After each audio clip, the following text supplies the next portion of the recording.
Jones. I'm the regional director of this wonderful organization called Empowering Youth for Positive Change.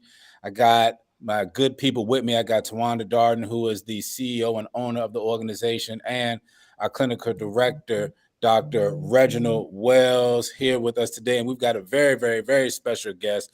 We've got Chandrelia Deslandis. Did I say that right? You did. Thank you. Did I say it right or did I say it good enough? Give me a You scale of 1 to 10. no, you said it correctly. You were dead on. I Awesome. appreciate All it. right. She said it Yeah. correctly because so Awesome. many Awesome. years, that's her being my best friend. I've spelled it incorrectly. So guess what? You got one up, bro. You doing that? Oh wow. Well, look, we call her Latoya. So if you're in the chat, you can go ahead and say, "Hey, Latoya, glad to have you." But we've got a really really needed show tonight, and what we're going to talk about. And also, I'm glad that you guys are able to join us on our new time. We wanted to make it a little bit later because we know a lot of you all are working real hard during the day. You're trying to sneak away from work to listen to us. We don't want you losing no paper. Listen to us. Although we like you listening to us, we want you to make sure you got that bread coming in. So we thank you for hanging out with us. Make sure you share this video. And also, if you want to know more about EYPC, you can check us out at ey4pc.com, or you can give us a call at 804-789-1314. Or if you're in need of a crisis, then you can hit up the National Crisis Line at 988. But today, we're going to talk about something that is incredibly serious and incredibly unfortunate, which is the new wave of the substance called fentanyl that is really, really doing a lot of harm in all types of communities. If you guys are old enough to remember the 80s and the 90s with the crack era, it seemed that the crack era was really just hitting a certain demographic. But with fentanyl, it's like anybody is or anyone can fall into under what's going on. And Latoya here has a very personal testimony about dealing with this. She actually lost her husband to a fentanyl use. And so we're going to be talking with her about that. And our prayer is that for anybody that is listening, that you can hear what she's saying, and then look at if you're around a situation where someone is experiencing substance use disorder or dabbling in substance abuse, that you take the words to heart and take action, because we don't want to lose anyone. No one wants to lose another wife or a husband or a child to this situation. It's just something that we've got to get a handle on. So Latoya, first, welcome. Thank you so much for joining us. Before we get into the questions and everything, just tell people a little bit about yourself, what you do. Just give people the background of who you are. So I am a certified adult gerontology nurse practitioner, and I've been practicing since February, so I'm fairly new. I was told today that I can't use the new card anymore, so there you go. Um, and so I currently work with our underserved um, in off of Hall Street. So I still see a lot of opioid narcotic abuse, even in the gerontology community. And so, I I'm just here to care for people at every age and stage in life and give them some hope and hopefully help them through whatever, turmoil they may be going through my experiences that I've had medically and personally. So I have two children and a granddaughter. Um, and, I love to travel. But my main thing is I love people, especially the geriatric population. So that's a little bit about me. If they have any other questions, they can ask. But that's a little snippet. I appreciate that. And wow, it's refreshing for someone to experience what you've experienced to get back and helping people. That's incredible. So I don't want to take away from your story. So if you don't mind, can you just share a little bit about your situation. Share some things that you remember great about your husband, just to bring everybody up to speed on what we're dealing with today. Okay. So I met my husband back in 2003. We actually worked together with mentally challenged adults. And my husband was from New York. He native of New York. He loved Queens, New York. That's all he talked about all the time. He was a great guy. And as anyone can tell you, when the first 2 years that we met was like a fairy tale. Like I didn't believe like men like this existed. He was great. Like I said, I have a daughter. She refers to him as her dad, not her biological father, but my husband, Carrie, who passed away, because um, he stepped right in. He never wanted to call her his stepdaughter. That was always his child. He was a great cook. He was a great friend, brother, son. Everybody loved him. He would give the shirt off of his back to someone. I remember when we first started dating, even later, he would always get the change or ask me, if he didn't have any money to break. He was like, "Shoot, you got any ones? He's always given to the community, homeless people, and that's kind of what got him, or what he told me is kind of what got him into using hard drugs. He did smoke cigarettes. He did use marijuana, but that's all he did. But so the story that he told me is how he got into it, because we would have these deep conversations. I always prayed for a husband that I could talk to about anything, like pantyhose, and he was that type of person. He would talk to you about anything and talk to anybody about anything. But there were times where we would have these deep conversations, after he would come off a binge or whatever, and he was like, Shugs, I'll tell you anything you want to know. And so I asked him, I was like, so why, what happened that made you want to do this, and then the other thing is his family had a lot of issues. His mom is like 35 years clean. And so, and she never went back. And then his other immediate family either, had some dealings with, or they actually used. So he's been around it all his life, but it was never anything he was into. So when it actually happened, I was like, what happened? And he was like, I had this friend, and, he was working 2 jobs, had a car, he was doing very well, whatever. We weren't married at the time. And he was like, he would get sick. And he would be like, well, man, what's wrong? What's going on with you? And the dude would be like, I need to get some dope or whatever, but I just don't have any money. So he would take him to get it. And every time he would come back, the dude would ask him, you want to hit or you want to whatever? And he would say, no, man, I don't mess with that. That's not my thing. But evidently this one particular day when he took him, the guy asked him, and he was just like, I don't know why y'all NIGGAs going so hard about this stuff. Like you can take a hit and get off of it. It's not a big deal. Why can't you just do that? That's what he said. He told his friend, and his friend was like, well, okay, if you feel like, he was like, well, let me show you. And then he said that's how he started. So his drug of choice, he told me, was cocaine, because that which kept him lively, hype, it's an upper.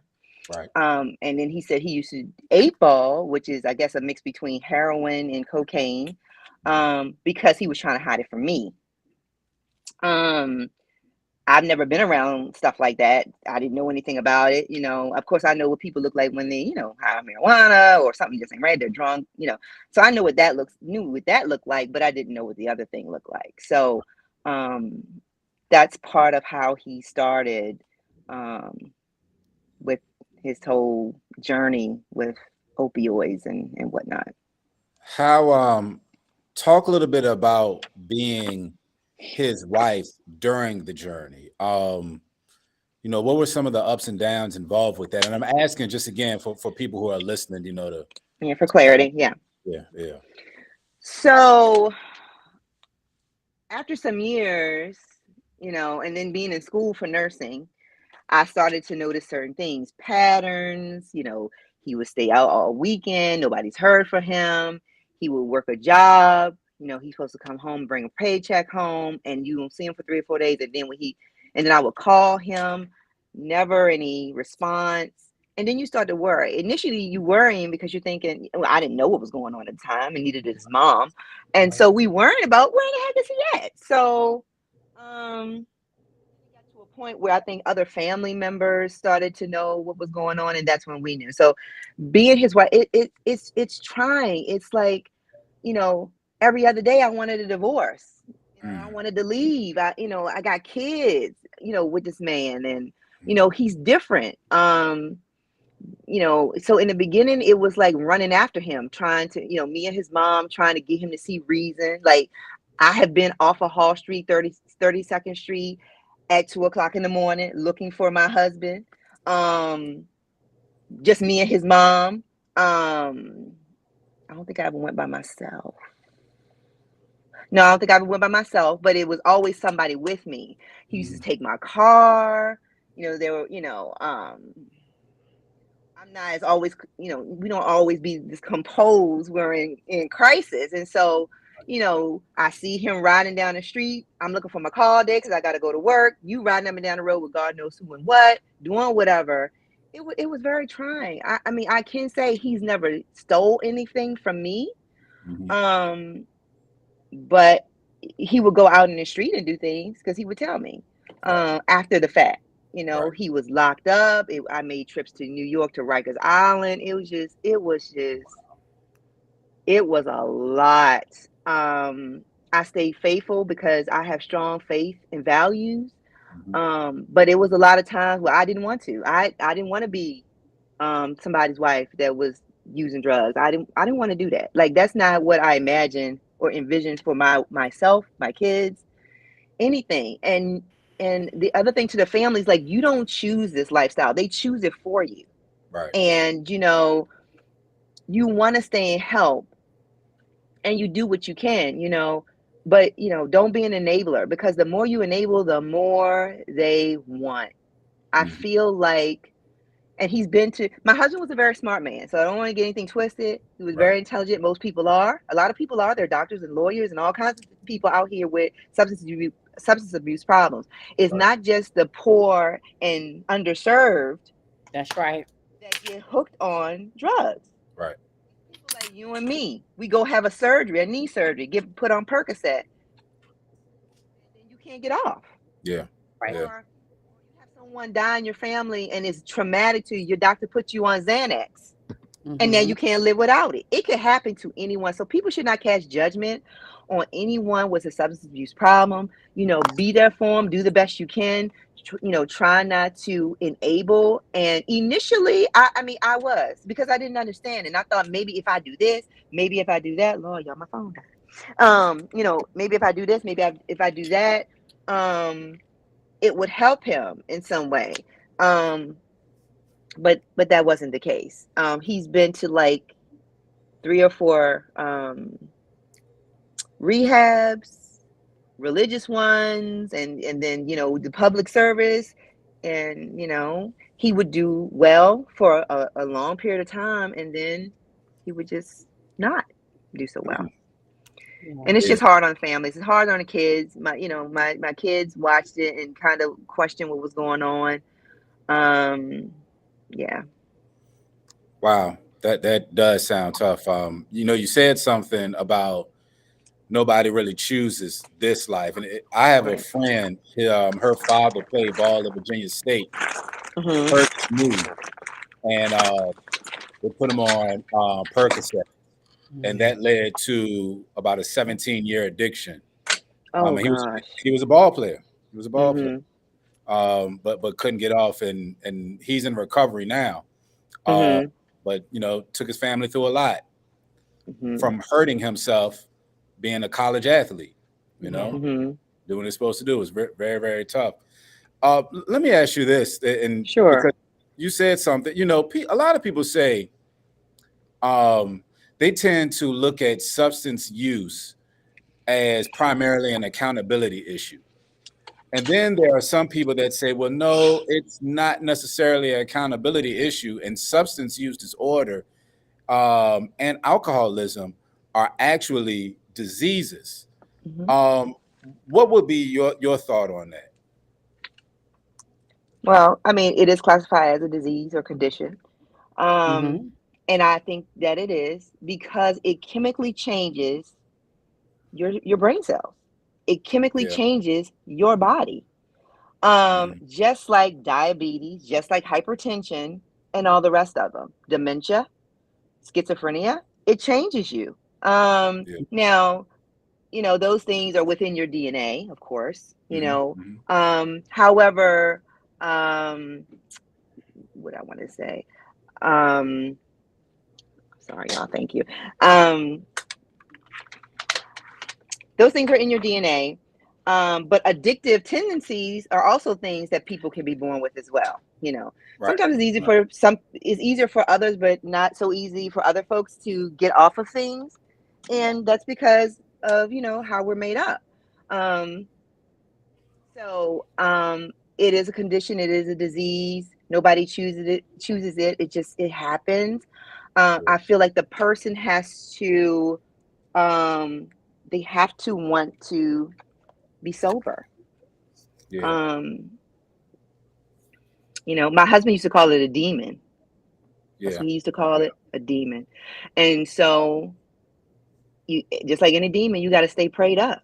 You got to Right. pray and ask Yeah. God to help you through what you're going through. And there are a lot of drugs now to help people with these, conditions to help, wean them off or help them more to sobriety. Mhm. Suboxone is one of those things, which they can use, and it doesn't cause respiratory depression, which means Mhm. they won't die trying to even if they take a lot of it, they won't they won't die from respiratory depression. So it is a condition, it is a disease. If you love somebody, you're there for them, you do the best for them, you stand beside them. Right. Again, just try not to enable, and that's a hard thing to ask a mother, a wife, a brother, a father to do. It's hard for families not because they feel like, I'm not helping them if I don't give them, or, but it's not that. It's just that they have to see it through themselves. Yeah. Um, yeah, I hope I answered your question. No, no, you did, and I got another one. Can you Sure. explain a little bit more about what enabling looks like? Because I think we understand what the term is, but what Hmm. are some things that either you have done or you've seen people do that enable people when they're dealing with the substance use issue? So things like, I'm gonna give you this $20, but I'm not gonna give you no more. And every other day, they'll come and ask for $5. They'll come ask for $20. Um, you know, um, they go to jail, or they get incarcerated. You going to put up your house to get them out. Things like that. You know, Going back on your word, not staying consistent. You have to have boundaries, strong boundaries when it comes to people with substance abuse issues, because they can't fathom it. They're just Right. they're chasing the high. You know, all the other stuff goes out the way. Their kids, their home life, their jobs. They can't fathom it because they're chasing a high, and that's Right. the disease process of it. Um, Right. so you have to be strong and stick by your guns. If you're gonna do something for somebody, you tell them, look, this is it. You got Mhm. to get yourself some help. You got to get a job. You have to try to beat this thing. I'm gonna be beside you, but I'm not gonna support your behavior. And you don't have Mhm. to support that behavior. You can love them as a person, but you do not need to or have to support their behavior or their bad behavior. And they're going to guilt trip you because a manipulation plays a big part in substance Ooh. abuse. um People that don't know anything about manipulation, they learn it on the street, or they learn it from other people, that Right. do the things that they do because they've been manipulated as well. Right. So um I hope that answered your question. It's just, Yeah. um wanting to give into that person's desires, and you keep doing it over and over and over and over again, you're expecting a different result and you get the same result because they know number one, they know they can manipulate you and get it from you. And they Right. will continue to do it until they drain you dry. Right. So I wanted to ask a question because I was sitting here listening to just the initial story you were giving, and the mhm, first thing that just kept popping in my head was grief, and mhm, and I heard you talk about this situation like a disease. The thing that popped in my head is watching someone who is dying from a illness, and mhm. then actually kind of equating it in a sense to say like I'm watching this person literally their life, you know, dissipating from them. Was that something that you were going through, or did you feel different as far as just the grief process itself, watching that this thing is being lost? So yes, I saw my vibrant husband go from that. So he had some other issues. He was diagnosed with bipolar and general anxiety disorder, and so he always tried to hide that. But of course, me being his wife of 12 years and with him for 17, I knew him very well. Mhm. So, and I always had this sinking feeling within me that he was gonna die one day. So he would be on the couch, or because he always had issues with insomnia, Mhm. and I would watch him sleep, or Mhm. I would jump up and go to where he is on the couch, or if he's beside me, I would jump up and look over at him and watch his chest rise and fall to make sure Right. he was okay. Because I Yeah. always had this sinking feeling that I was going to find him one day. And honestly, that was God preparing me because I was the one who found him. Wow. Um, and I thank God that it was me. It wasn't my son or my daughter. Um, so it mentally changes you a lot. And I've seen a lot of people die because I'm a nurse. I'm a nurse practitioner. So but it's just different when it's your loved one. I can't explain it. All the medical training went out the window. It Mhm. was like I was in a movie. Um, I don't wish it on anybody at all. I don't wish it on my worst enemy. It is horrible, horrible, horrible to see that and to gradually see the person just deteriorating in front of your eyes, really. Um, because I've been with him when he had withdrawals, to see him be vomiting and sick, and it was Mhm. just heart wrenching. Yeah. And then Wow. having to lie to your children about what's happening to their dad. Oh, he's just Yeah. sick. He's got the flu, all kinds of stuff. Or he's away at college. That's why I used to tell my son when he was younger, when he Mhm. used to, have to be incarcerated for things. So it takes a lot out of you. Wow. After going through something like that, what are your thoughts now about addiction and prevention and recovery? Did your perspective change a little bit before you were dealing with this? And do you think a little different now? I do. Um, because initially I thought like everybody else, oh, why can't you get off it? What's wrong with you? Um, you just don't want to, all the negative connotations that people think in their mind, and then actually Right. going through it and having to see someone you love deeply. Tawanda can tell you I love the ground that man walked on, for real.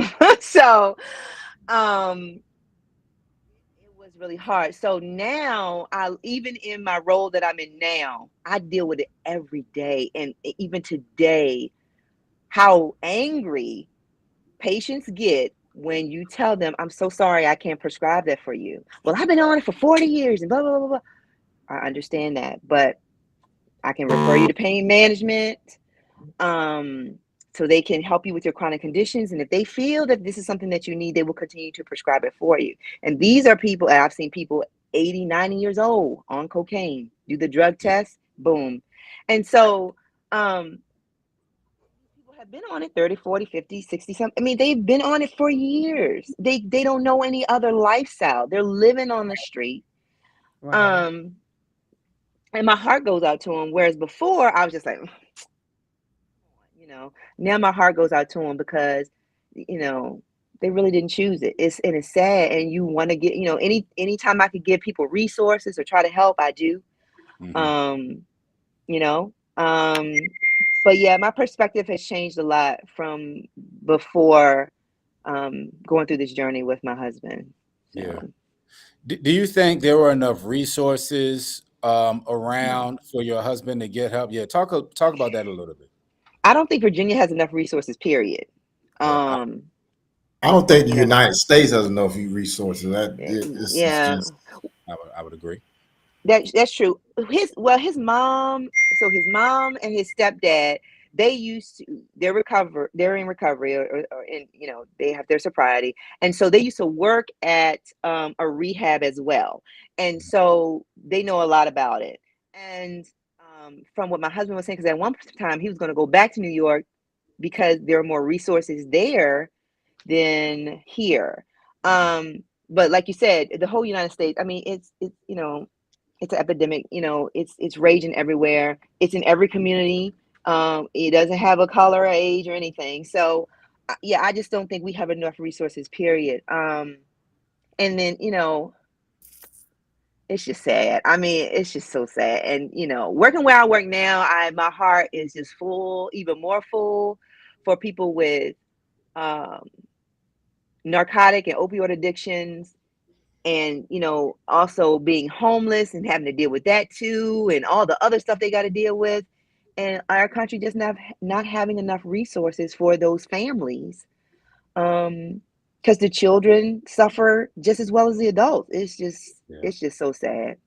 um and what do I think that they can do to improve the resources? I don't know, like that money that they're giving toward, the global warming and all these other agendas they have for things that don't affect us right now, they will affect us down the road. And I get it. Mhm. But these things are happening to people right now in this country. We're sending a lot of resources out to other countries and helping other countries with things. And I understand that, you know, you know, that's what we do. That's what we always done. But we need to help the folks that are here now. We have a lot of veterans that have issues. These people fought for our country. They can't get any resources. I mean, it's just sad. I don't know what the country can do. What I think, like I said, allocate that money that they're sending out to these other things more to this problem, with drugs and homelessness and all the other things that our country's dealing with. I mean, Yeah. we agree with that 100%. We see this thing Love it. every single day. Every single day in our business, we run across multiple people that they don't have enough. We just left a meeting this morning where they Mhm. are squeezing down even further on Right. people who don't have enough. It is sad to take your word. It's sad because you wonder, what are people looking at? What are you really seeing What that data? says Yeah. y'all don't Yeah, need this, or we don't need to open up more things or allow access for people to get help be easier. It's hmm amazing yeah, that in this yeah. nation it's like that. And it's unfortunate. So if any of y'all don't know, y'all know Chandroya Toya is my best friend. So I watched her go through all of this journey. And one thing I am so glad of her resilience, because while she was in all of these moments, one thing she held on closely was to God. No hmm matter how That's the hard it only thing that got, got me through. hope, she held on to the word and promises of God. And your resilience. And I always tell you, girl, you're so strong. And I remember how she used every situation that she went through with her husband when he was in his crisis moments, when he was um, going back and forth into incarceration. She used those moments to elevate herself in knowledge, wisdom, and now success. Mhm. I can recall where she went back to school from an LPN to a BSN to a master's, now a nurse practitioner, in every critical moment of her life with watching her husband deteriorate right in front of her. She used that moment to elevate herself so she can try her best to educate him. And I look at her strength, and I look at her resilience, that even now she puts herself in a vulnerable community to work with individuals, geriatrics, older people who has addictions, y'all. This is a real thing. And the reason why I asked her to come on, because as we know, fentanyl is killing not just our older people, but our young kids. Just Mhm. in Virginia, there were 9 kids that OD'd in, I believe it's called Lorton County. Mhm. Then here in Henrico, Virginia, there were 3 kids, was it 3 or 4, Terrence, that OD'd at a local high school. Yeah, it was 6 at Armstrong. That's in the city, but it's Yeah. Armstrong. Yeah. I'm sorry, not Mhm. Henrico, Mhm. this is in Richmond. So this is very concerning. This is happening in our schools with our babies. And I wanted to bring her on so parents now, you can understand that this can happen to you if you don't help them do something about it. There are resources. Now, is there enough? Absolutely not. Could there be more? Yes. But if you know you have a child that's addicted on drugs, um, because guess what? Fentanyl, they putting it in the drug. They're putting it in the edibles that our kids want to take. They're putting it on the marijuana that they're smoking. And I think it's time that we have real conversations, because these are real things happening. And the last thing I want is a parent to say, I have to bury my child because they OD, because Yeah. fentanyl was a property of the drug. And Yeah. so, Toya, when I think about some of the questions I used to say or ask you, we talked about resources, right? Mhm. And we know Kerry was in and out of incarceration, but while he was incarcerated, tell me what that journey looked like for you. Because I remember me and Kerry even having a conversation about Mhm. the journey. And I think we need to share light on that. So Rehab, right? one of the things he told me about incarceration was um that was the easiest place to get it. Because I'm like, what? That's a problem. He That's a was like, you can get anything you want in here. He said easier than I could get it on the street. That's exactly what he told me.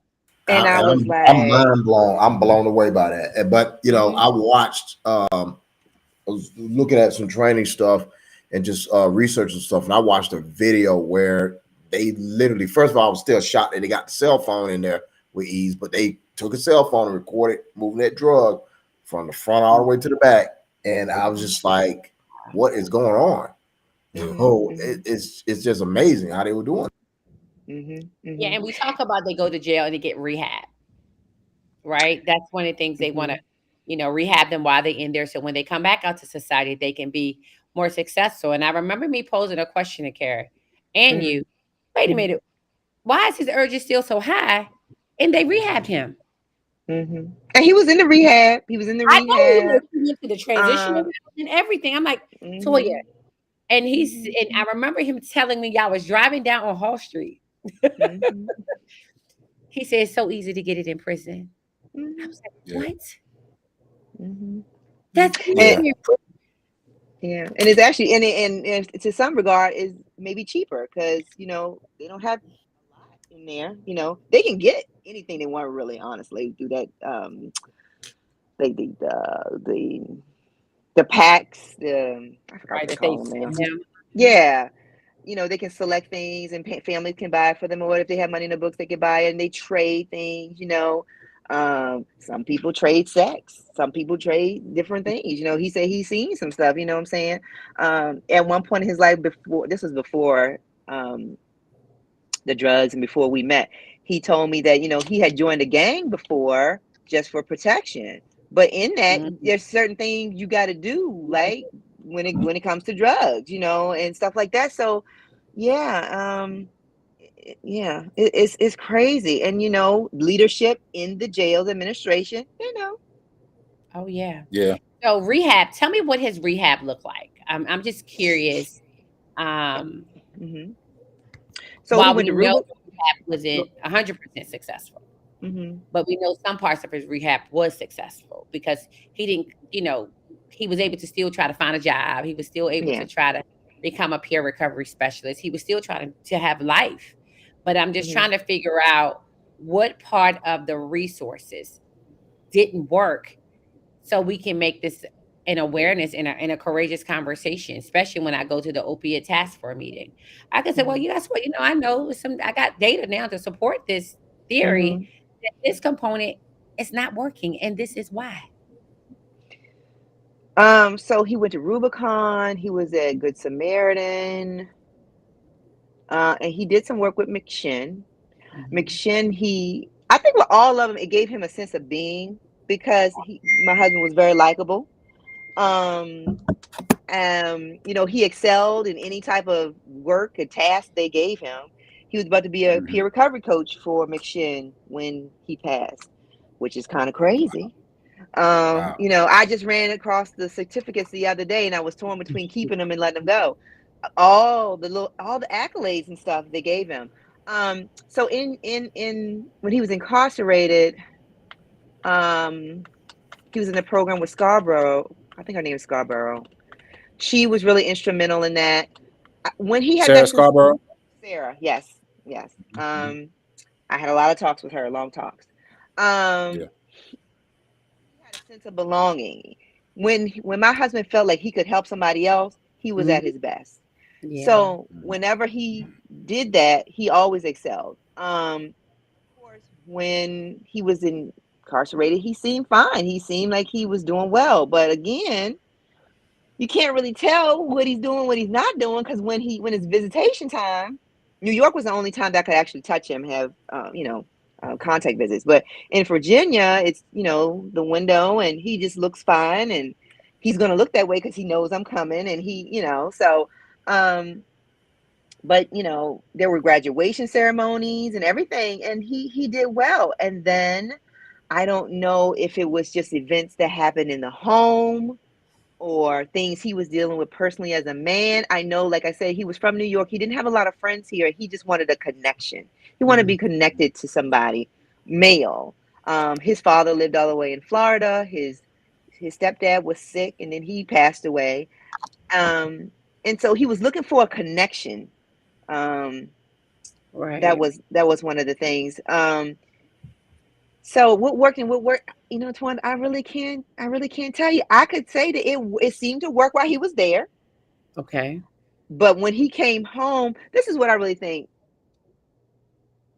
You know, we put a lot of responsibility on the courts when we do this, but I just think there should be some type of mandate where they Yeah. have to be followed for Long. so Hmm. long. Um, Like a coach, like a life coach, not just a probation officer that follow them, because they get someone to follow them. It's a probation officer, right? but somebody But they trust. I correct, mean, build rapport with. Hmm. right. Yeah, because what I'm hearing is clearly you were saying that he was looking for someone to connect to, and like Ms. Darn is saying, you've got the usual probation officers, other, peer support individuals. Sometimes you might even have those church programs where they may do something, but I'm just kind of wondering if there were Mhm. specifics. Like, was there a group of people that he really needed that he could have connected with?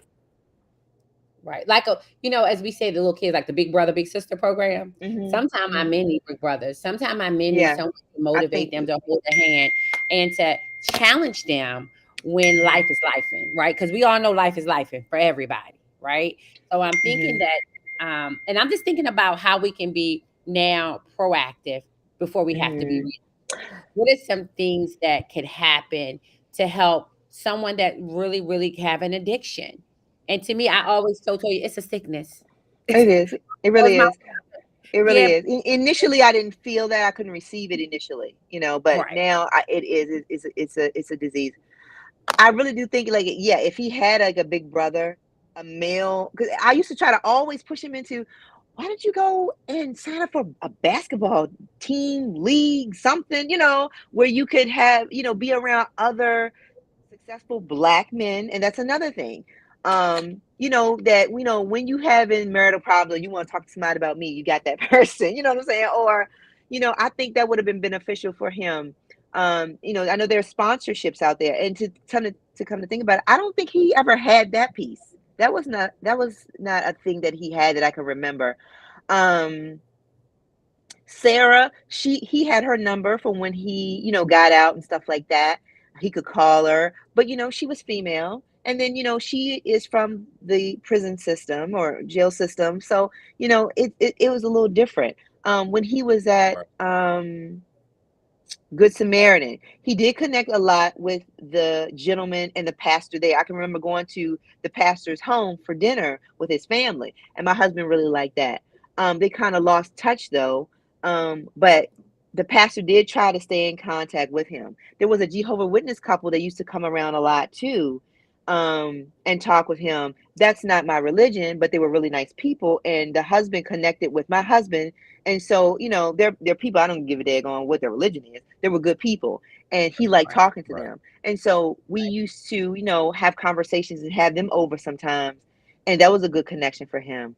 But the people he connected with the most were the people that he shouldn't have been out there with. And, they Yeah. connected because they had the same issues.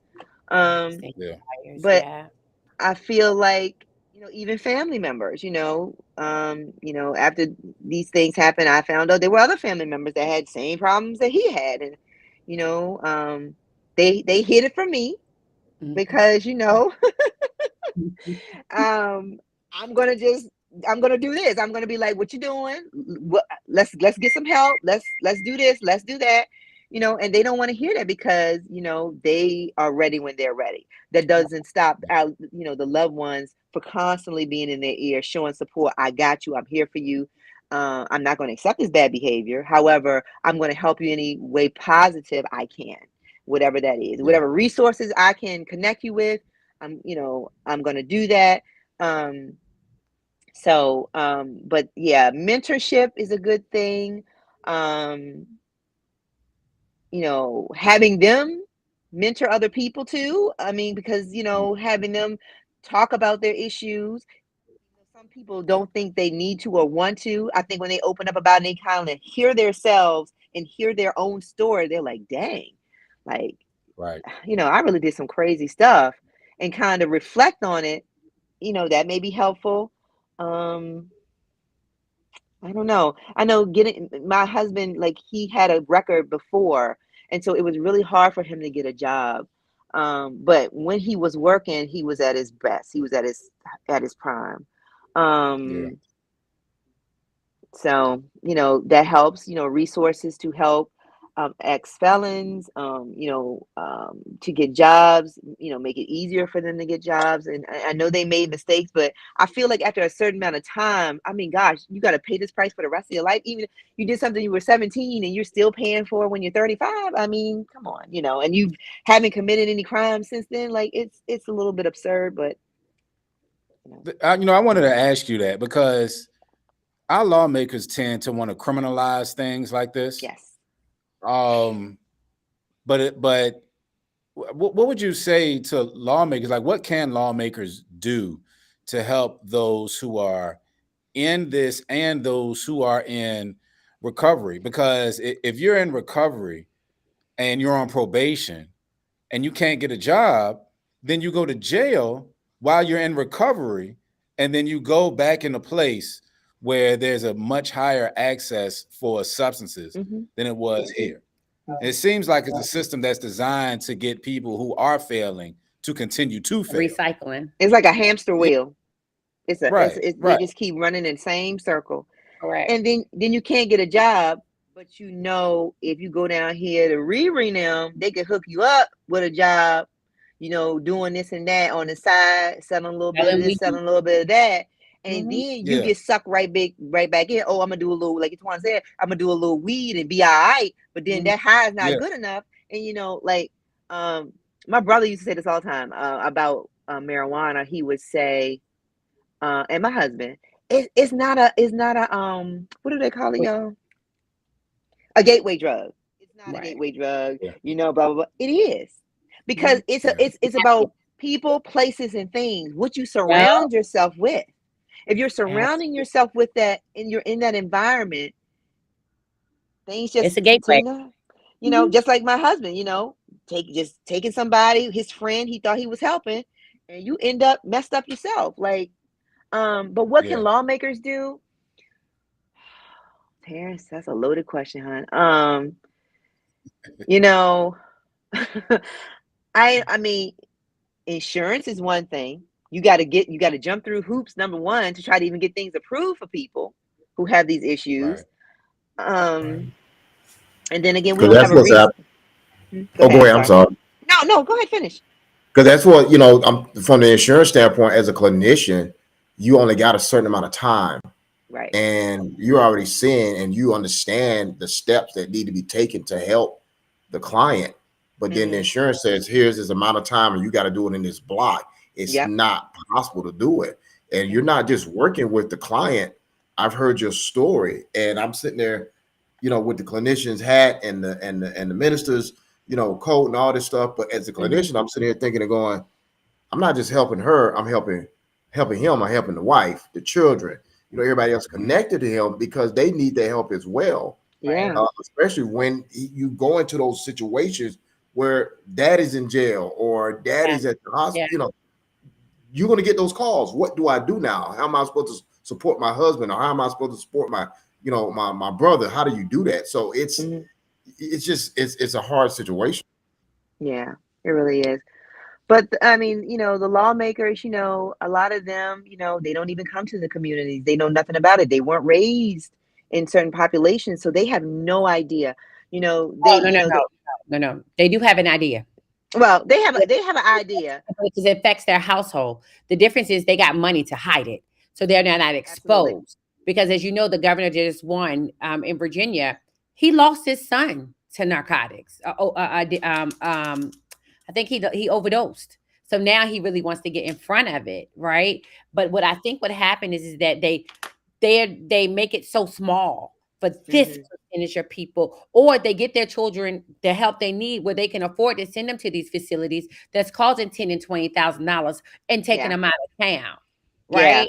Yeah. So I think that's one of the things is we need to. Are we still doing a lot of the profiling when it comes to the disparities when it comes to health care and how are.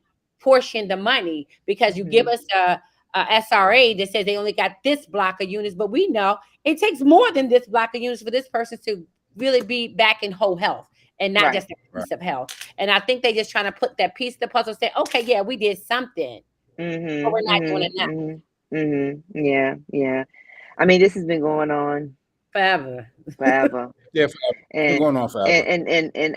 And I correct myself. That's right, Tawana. They do have an idea, but you're right. Until it affects them, it's just part of the job. It's just another part of the job. Whereas with us, it's not part of the job, because we actually are in the communities day in and day out and seeing what's going on. We're doing the best we can, but without more resources, there's only so much you can do. I mean, we're going in our own pockets to help people, So yeah, especially those who are surrounded. I had a friend of mine who was detailing one day cooking cocaine in his hustle. And I remember this, we were just hanging out and he was like, well, anytime I get a pack and I cook it, I get high too. Oh yeah. You know what I'm saying? So I stay in the kitchen. I cook it, I chop and do that. And then I get out and I sell out. And now I'm trying to hurry Marie up so I can get that high. So really, I'm no better than the person that I'm selling it to. Right. Because both of us are falling victim to this. And most, to your point, at some point, you get a dealer that is not strong enough mentally to deal with that, and very few people are. And then they say, "Well, look, let me try it," and then it's a wrap from there. Right. Yeah. It's and so when you talk about these connections, there's those connections right there. But on the other side, where's the connections that are going to keep pushing men back to wellness and wholeness? Yeah.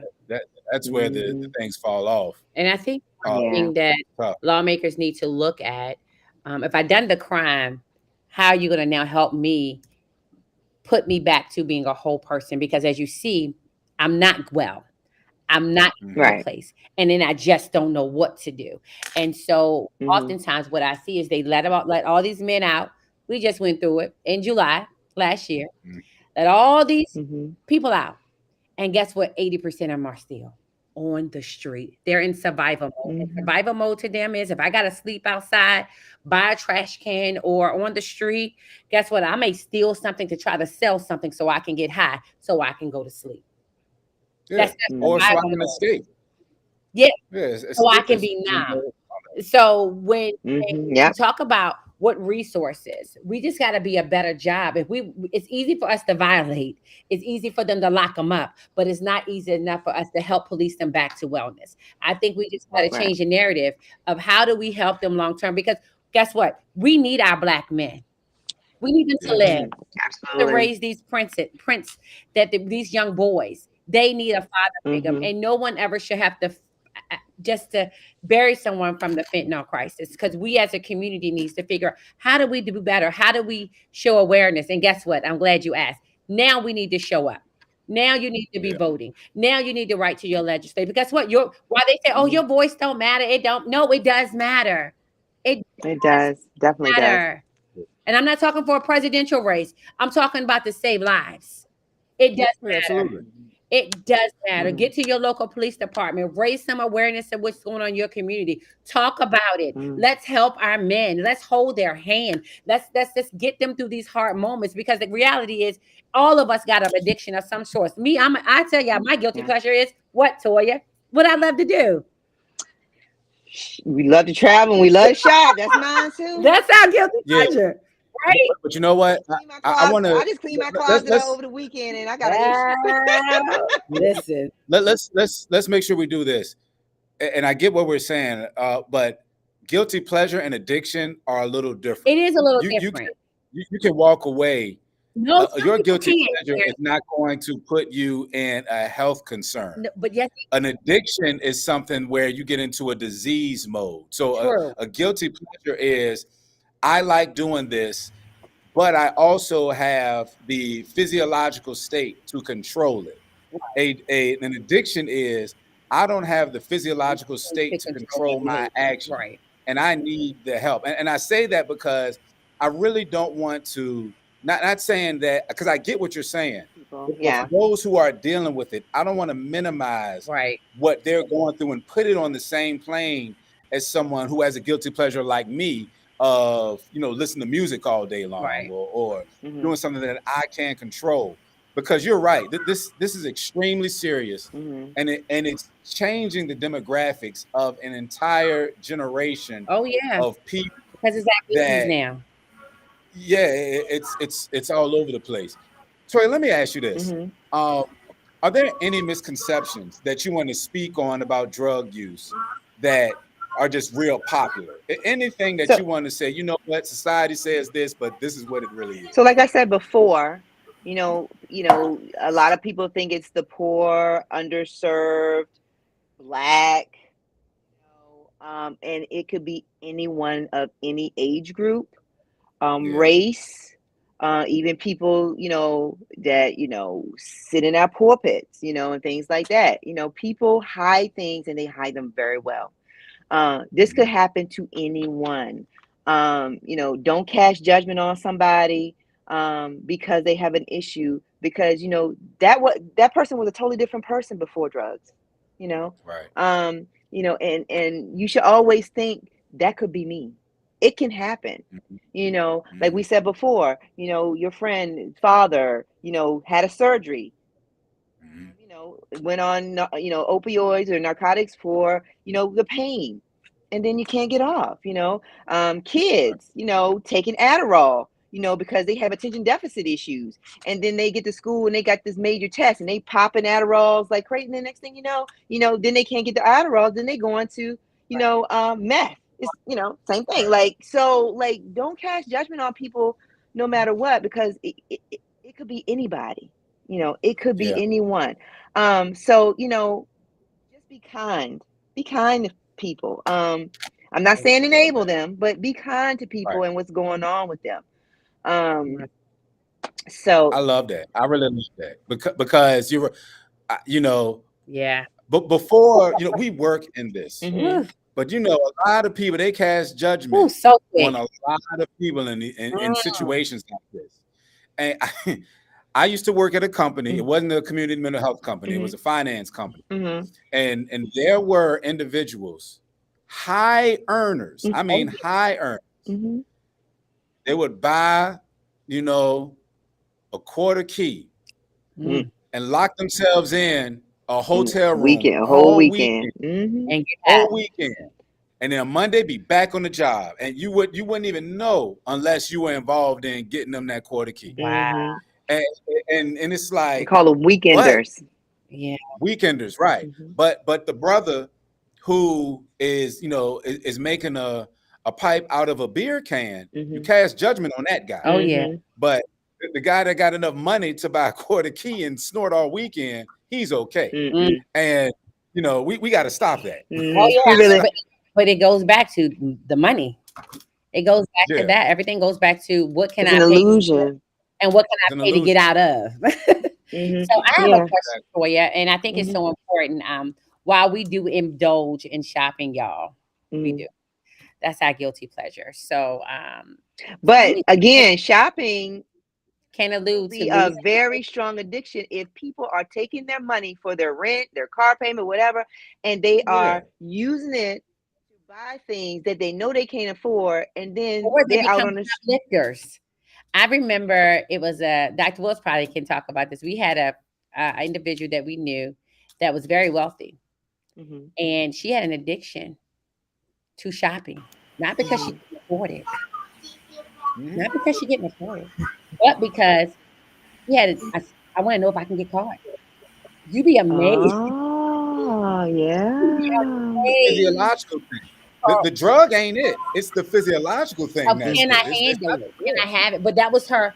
That was what she needed for her. That was her high. That was her high. Yeah, one of the things with addiction that I'm learning in like addiction is not, we have to know it as clinicians. We have to know it, but it's not the specialty. But the one thing that I hear often when I've gone to trainings or listen to people that sit out, they always say, if you're replacing one pain with another, but not knowing that this is bringing an additional pain, then eventually you move from that what appears to be innocent to an addiction, because now it's the go-to.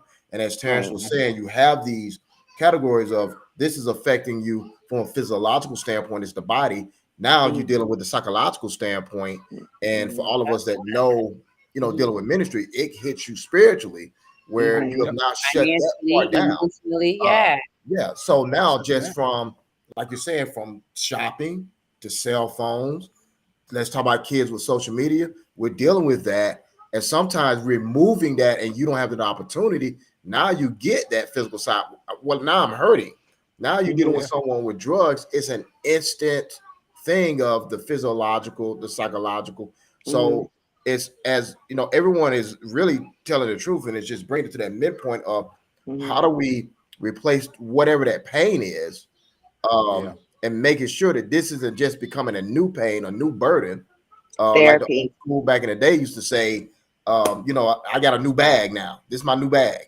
So you're trying to make sure, hold on, don't run into that situation because it will overtake you, whether it's financially, you know, in all of those aspects. It's trying to figure out what is this replace? And as you're saying, it's the guilty pleasure versus now this shopping has become an addiction. This cell phone has become an addiction. Food has become an addiction. The drugs have become an addiction. What is it replacing? And how do we help void? What is the void it's replacing? And therapy is the key. And in our community, and I'm talking about Black community, it's hard for some of us because it's been a lot of ridicule when it comes to going to see a therapist. Oh, you crazy. Oh, I ain't crazy. I ain't going to see no therapist. And that's not it. I'm the first one to tell you, like, Frank Manners, you probably have an overflow of patience now. I can't even get in and see him. If it was not for him, him and God, because God is number one. That was my faith. That's what grounded me and held me where I am today. But Mr. Manners really helped me to understand myself, boundaries. The main thing was the boundaries. I didn't have any. I was the most timid person at one time. I'll, pretty much do whatever. It was always about everybody else and not about me. You know what I'm saying? Right. My Right. husband was the type of person that kind of was like, no, you need to look out for you. You need to do this for you, blah, blah, blah, blah, blah. And then, Mr. Manners helped me. Like he told me, he's like, you have the answers within you. I'm just here to help you therapeutically work through those things. And so, Right. Yeah. especially our Black males, we just got to help them understand, but all of our family in the population, that therapy is the key, because like you Yeah. said, Dr. Wells, you're replacing a void. There's a void somewhere in that Listen, person's yeah. life, and they're trying to replace it with something else, a substance, um, you know, A urge. shopping, a urge, that adrenaline rush that gets them physiologically to want to do things. They're missing. It's something missing in their life. Trauma. People go through trauma, childhood trauma, and that just goes generational. Right. Yeah. And so I think the key is therapy, getting grounded in your faith, and therapy. Yeah. I got one Yeah. question I wanted to ask. Can you tell us some signs that our viewers can look for, or behaviors or symptoms that you've experienced with your husband? He couldn't look me in the eyes. Mm. Pupils very dilated, very euphoric, like he was on cloud nine. He would get in this house. He was always a good cook and good cleaner, but I would come home, this whole house be spotless. It's like, what in the world? And I go to him, I'm like, okay, so what you doing? What you doing now? What are you talking about? Like, he was just euphoric, like on this high cloud. Nobody could get him down. He would be up all night pacing. Mm. What else? Let's see. He didn't want to eat. He didn't want to sleep. Hyper hyper libido. Just it was just crazy.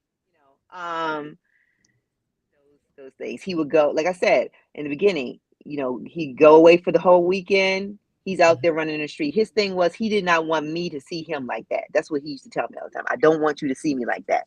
So Yeah. when he ran out of money and ran out of drugs, he would call me to come pick him up, or that's when he would come home, and he would just be so ashamed. Yeah. He his demeanor, not shaving. So when he was craving a drug, he just didn't care about how he looked. Then when he was on his high, he was fixated on the way he looked. He just, everything had to be perfect. Um, the drowsiness when he was high on the heroin, the dope feeling, you just can't stay up. It was so many things, because I never knew what he was doing. I didn't know if it was, I knew if it was cocaine, he was high as a kite. He was jumping off the wall. If it was heroin, he was so tired and sluggish and couldn't stay up, and wafting, and stuff like that. Yeah. So it depends on what drug they're doing, how they're going to act. Yeah. Yeah. Wow. Toya, I gotta run because I'm training some people, but I Yeah. want to personally thank you for just joining us. I know Of Tawana's on course. camera, but I really appreciate you coming and telling your story, and then sharing some ways that people can deal with what they may be going through themselves. Because I actually looked in the comments, and some people were saying, "Yeah, I'm dealing with this right now." Oh, I'm so you're sorry. I helping. didn't see that. Yeah, you're helping people already. But thank you guys, and I'll see you guys next week. All right. Well, we will see you. We will be Thanks, on Terrence. Thursday. Is Thanksgiving, so we will not be here. Oh, yeah, that's next right. I forgot about Thursday. that. Sorry. All right. So we're about to wrap up anyway, because we try to keep do just an hour show of therapy talk, because we think it's so important for we to share real life situations and have these real conversations. And so I'm kind of glad you kind of told people what to look for to if they have a loved one that may be going through this, if they suspected, if their pupils are dilated, if they're fidgety, if they pacing, if they feel like they are all over the place, if they look dry, if they go from being to not taking care of themselves. There are some symptoms. There are some behaviors that y'all can look for to help you paint another story. And while we don't ever want to accuse or assume, I do think you can have a courageous conversation. It's like, hey, I noticed this and this may have been changing about you. So I want to dive in more. Tell me what's going on. Let me figure Mhm. out how to help you. Right. Mhm. Mhm. And so we want people to live, y'all. We don't want them to die. We don't want Mhm. fentanyl to kill our population. If we look at data, we are seeing that African American men over Mhm. 60 years old are the highest population right now that's Mhm. overdosing Mhm. off of fentanyl, y'all. Mhm. That's data. And now we're I seeing a trend. Go ahead, Toya. I'm sorry, Tawana. I just wanted to say this before I forget. My husband died from cocaine fentanyl overdose in 2020, June 23rd, 2020. I don't believe he knew it was in his cocaine, but it was in his cocaine, and that's what he died from. Now, I know people right now in 2023 who actually know that the fentanyl is in the drug and they are still using it. So a lot of times, the person knows that the fentanyl is in it, but because of the high they're getting from it, they can't get it. They can't get that high from any other drug right now, and so they know it's in there. There are people out here that have compound pharmacies that make Mm, drugs with fentanyl in them, and the people that buy them know that don't it's in there. They some of them do know, some of them don't know. right. So I just And want I to let think that's people. good awareness. Yes, Listen, I will tell you all, if you got marijuana, go to the dispensary, get a medical card yes, because yes. you don't know what you're buying. That's right. Everything ain't what is it called? Synthetic, and I don't know the terms. Hmm. However, I do understand the numbers, the Hmm. data that it Yeah. is killing this generation very quickly, very quickly. And we got to do something about it. And that's why Hmm. we're having the conversation. I thought that it was no better than having someone that survived because she survived. While she lost her husband, she's still surviving. And she's able to tell her story. She's able to help other people in these moments and thrive, giving out information and knowledge. Like, listen, I don't think my husband knew that the fentanyl was in the cocaine. And guess what? Because he didn't know, because he trusted the people he got it from, the people that you call your friends, the people that you call your boys, the people that you say, "Oh yeah, that's me right there." You better be very careful what you take from them because you don't know where Hmm. they get it from. Hmm. Everybody got a Hmm. distributor, and it goes usually hand to hand to hand to hand. Am I correct, Toya? It goes Oh hand to hand. yeah. So Hmm. they don't know. Their intentions may be well, but they Yep. just don't know. Right. So when we know better, we do better. And we have to Hmm. be doing better by putting the awareness out there. Enough is Yes. enough, y'all. So many people are going to be grieving this holiday from Yeah. losing someone to overdose. And we want to make sure that you don't lose no one to overdose because we want to Hmm. put the awareness out there. Get them help. There Yes. is help, y'all. Now, it might not be long term help, but you got to start somewhere. If you feel like you need more help, write your local government, That's write right. your legislators. That's their job to advocate for what you need. Hmm. You Absolutely. holding your mouth ain't gonna get nothing done either. And so I encourage you all, Google what the fentanyl is doing in your community. Hmm. Google how it's taking out your community and figure out collectively when we come together. I always say we do it better together. Figure out how we can come together and come up with a solution and a resolution to the problem so we don't have to bury no more of our family members over overdose. Yes. All right. Dr. Wells, you have anything Okay. else you want to add to this? No, I think this is incredible, and hoping that I think you hit the nail on the head too. We're in a season now where we're coming into the holidays, Mhm. and the whole time the word that grief just kept popping in my head Yeah. of just people going through that and going through those stages and the difficulty of. And one thing I heard you talk about is those time periods of going through his things and looking at it, and I almost want to ask, what was that like the first time picking up something that just reminded you of your husband? What was that experience like at that moment? A lot of emotion. So a lot of emotion, grief, sadness, anger, you know, um, why did you have to leave me? Why me? All the emotions. Yeah. Missing him, because you get married, you think you're gonna grow Forever. old with that person. And he was young. And so, and then having my son, who's 13, to have to grow up without his dad, is Right. even harder. So, and then looking for resources for him as a young Black male, to be around positive Black role models. That's even hard to find that. Right. To make sure he doesn't get lost, looking for the same thing his dad was looking for, companionship. So yeah, I mean, everything, of course, reminds me of my husband.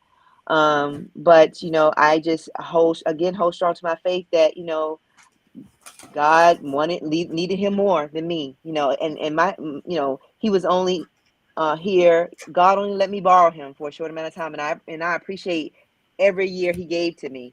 Yeah. So that's how I stay strong. And another thing is, my husband was suffering. Like, he was suffering. He used to tell me all the time, and he used to write when he was incarcerated about, how he has this demon that he just can't shake. And so I know he was suffering.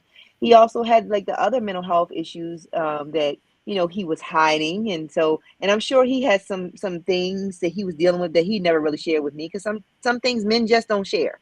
Right. Some things women don't share. So I don't know all the things that he was dealing with. And but I do know that he was suffering at one point. And I prayed, that God would just, I gave him to God. I was like, God, I've done everything I could do. You didn't give me the power.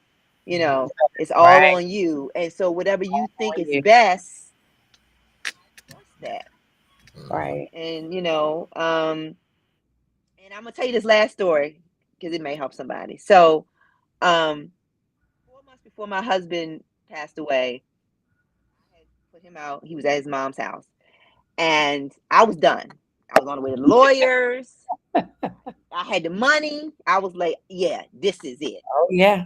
And Mm. God, this was the first time I ever heard God like speak this loudly to me. He said, I need you to go and pick him up.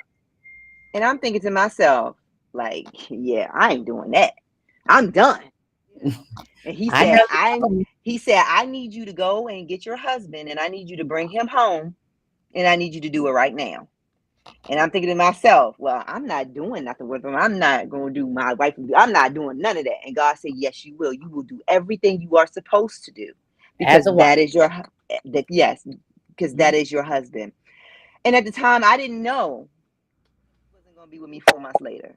Right. But God had a plan and wanted him to be around his son, be around me, be around the family.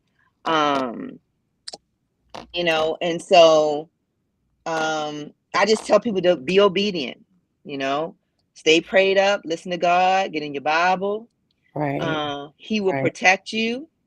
Yeah. Get on your knees and cry out to him, because this was a hard nut to swallow right here. Yeah. And Tawanda always say my resilience and I look strong, but it was hard. Like, Oh yeah. I think it was the hardest thing I ever had to do besides bury my daddy a year ago. And so, my heart goes out to anyone who's going through it. I understand, more than you know. It is hard. Don't give up on your loved ones. Support them. Be there for them. Do not enable them. Do not give them your last. Yeah. If there's resources that you have near you, EYPC is a wonderful resource, has always been a wonderful resource to me and my family. Tawanda is not just my best friend, that's my sister. But her whole team, everyone that works in her office has been wonderful. They do whatever they can to help. And so, EYPC played a big part in trying to help me and my family get through, what we were going through. And so, just know the help is out there. Get the therapy. If your loved one is, going through addiction, you need therapy too. Get you some individual therapy so you can get that strength from a therapist to help you maneuver through this journey, to help you and to help your loved one as well. And again, just stay prayed up and pray to God. And I thank y'all for having me. This Oh, you're is so therapy welcome. for me as well to talk about it. So I hope I help somebody. And, I hope somebody can, be on the road to sobriety tonight. I hope somebody was watching and, Yes, they're on on their the road way. to sobriety. Yes, Yeah. come on. So, Speak yes. that thing into existence, y'all. And so, Amen. Toya, thank you so, so, so much for just coming on, being vulnerable, sharing your story. Because I know it ain't always comfortable. Because when I asked her, she said, "Girl, what you want me to say?" I said, "I just want you to share your story." And I've walked this pathway. We've been friends over 30 years, and I've seen her tears, but I also seen her joy. And she just said something. Go, I don't even know I was just a mess. No, even in your mess, God still let you be light on so many situations. So I thank God for you, and I thank God for your obedience to even come and share Carrie's story, because while he may not be with us in the physical, we know he's with us in the spiritual. And as you know, Absolutely. I'm always here. My husband is always here because Zamir does have a man that loves him and will always be there to support him no matter what. Um, and so thank you. You're Thank you for welcome. your yes. Just Of thank you for course. your yes. And I believe on tonight somebody got healed in some type of way, whether it's in a way of feeling hopeless and helpless, or in a way of feeling like I don't know what to do. And they got some words tonight. They got some resources. Listen, if you need some resources, if you need help, you can reach out to EYPC. If we don't have the resources, I have a wealth of resources that can help you. Um, we are here. We are a mental health agency. We don't do this for clients. We do this for awareness. Okay. We do this for awareness because we want you to live and not die. Every last one of you deserve to have all the desires of your heart, but you have to do it when your mind is right. When you Yes. when you don't have this disease, when you just need someone to hold your hand and walk with you and talk with you, because guess what? That's our charge. Our charge is to help our brothers and sisters. And guess what? This is service for us. This is being humble. We just want to help someone live and not die. If you have a child that's experiencing these drugs, if you don't know what to say to them or have a courageous conversation, call us. We got men in our office that would love to just educate your children. What is fentanyl? What is the opiate addiction? What does all of these drugs do to the body and the mind? Mind. We want you to be whole. All right. So on tonight, we thank you so much for joining us, Toya. I thank you. I love you, girl. I Love you appreciate too. you. I just so appreciate you. Of And course. what she didn't say is, oh, y'all can call on EYC, but she didn't tell y'all can call on her best friend. Did y'all hear that? You are silly. However, listen, we just want to be a resource in the community. Dr. Willis, thank you so much for all the clinical insight. And Mr. Jones, who's about to start training at church, we just thank you all. We are here for you all. We want you to live and not die. And we always close out, y'all, with prayer because we believe as we usher God in before we start. We usher the Holy Spirit just to move on every listener, everyone that's going through something, everyone that's going through trials and tribulations. So you're never alone. God is a present help to those that's in trouble. So if you're in trouble, if you need to talk to somebody, if you're in a crisis right now, call 988 or call our office 804-789-1314. Someone would love to help you. All right. Dr. Wells, are you going to close us out in prayer, bro? Yes, ma'am. All right. Let us go look to the Father. Lord, we thank you again for another opportunity to be able to hear clearly for the message, the story that's been given. Yes, Lord. We ask that those who have, that may be the ones that are using right now, even now, you have the ability to just break the hold, to just clear their minds, to get the help and provide it. For those who are the family members, the friends, the loved ones, the spouses, Yes. partners of those who may be using that, you will give them the strength as well as we heard, not to enable, but to encourage and to lift up and to support and hold a person up even when they're falling. Yeah. But most importantly, Lord, we ask that you will heal our land. We have so many people, God, that are replacing your love and your strength with these things, God. We just pray that you would just take the story that has been told, understanding that you know that she is the only one that can tell this story and she's the only one that can reach the people that you have assigned her to reach. And we Yeah. pray that as EYPC continues to make those gains and helping others, that you bless everyone who has been here tonight to do your work. We ask this in your name, Jesus. Amen. Amen. Amen. Amen. Amen. All right, y'all. Thank y'all so much. Please share this live. Tell somebody. Fentanyl kills, and we want It them to does. live and not die. All right. Please, if y'all have any comments, let me look at the comments, Toya. Toya, everybody say, Sorry. John Stark says, thank you, your service for your service. Oh God, Thomasina Stark says, thank you. Oh my God. Girl, hold on. I can't keep up. Wait a minute. Um, oh God, hold on. Pamela Gordon said, thank you so much. She needed this. Because she's dealing with so much right now. Oh. Shalonda Wallace said, good evening. Josh Wash says, hello, everyone. Shanae says, definitely what's going on is absurd. What's going on with the jail, in the jails. Tasha Morris says, hello, true. Oh, girl. Candace, hey, Candace says, good evening. Girl, it's a lot going on. Terry P. Bowler says, love, grace, and peace to all. Thank y'all so much. Girl, I'm sure when we go back and look at it, when people look at it later, people are going to have more comments. So I will be checking the comments, y'all, because I'm off sabbatical, so I can do that. And I definitely, if you need to talk to someone, you can inbox me and I can definitely connect you. Or if you need to talk to Toya, I'm sure she will pencil you in her schedule just to share how she got through and some resources that she may have access to. All right. Well, God bless you all on tonight. We will see y'all next Wednesday before Thanksgiving. So I'm going to be cooking. So y'all going to be cooking with me while I'm on my live. But we want to let everybody know that, we understand grief is real. Yes. So we're going to talk about how do we carry on with our loved ones not at our table. Thanksgiving. All right. Well, God bless you all. Again, Toya, I love you. Thank you so much. Love you too. All All right. right. Yeah. Good night, everyone. Bye. Bye.